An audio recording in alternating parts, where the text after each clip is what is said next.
Hi everyone, I hope you had a great weekend and got to relax and are ready to focus and learn as we get started with our new week.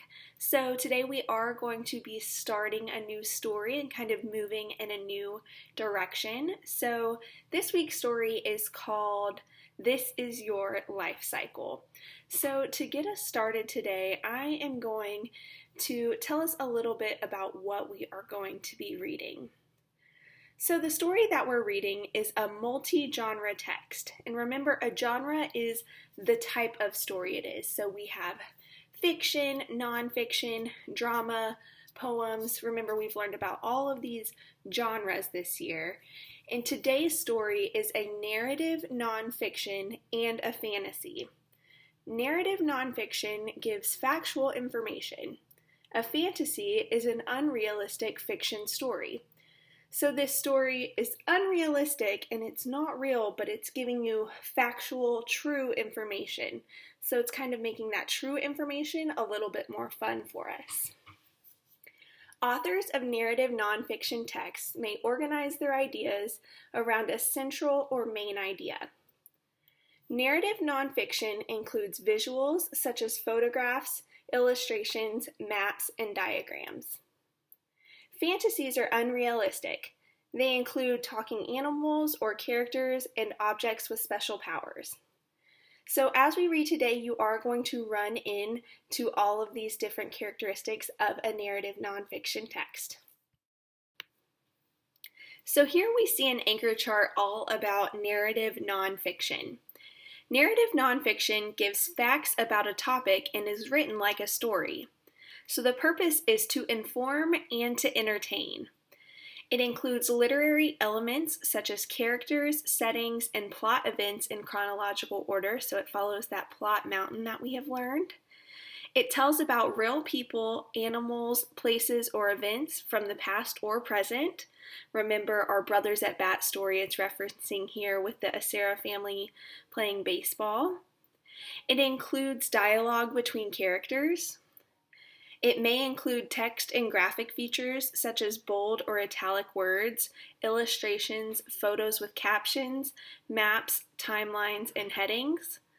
It is told from the first person point of view, or as an autobiography, or a memoir, or journal, or diary. And it can also be in a third person point of view when told as a biography or a magazine article.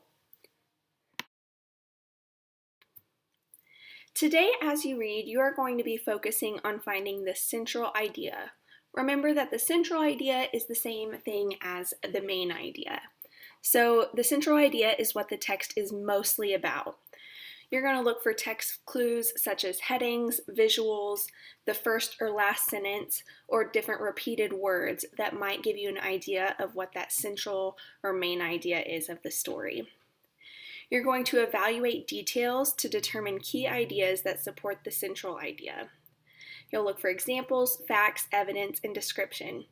Remember that the details you find need to be important details. I know this diagram here is a table with the tabletop being that central idea and the legs of the table being the details. This is just the same as when we learned with the umbrella.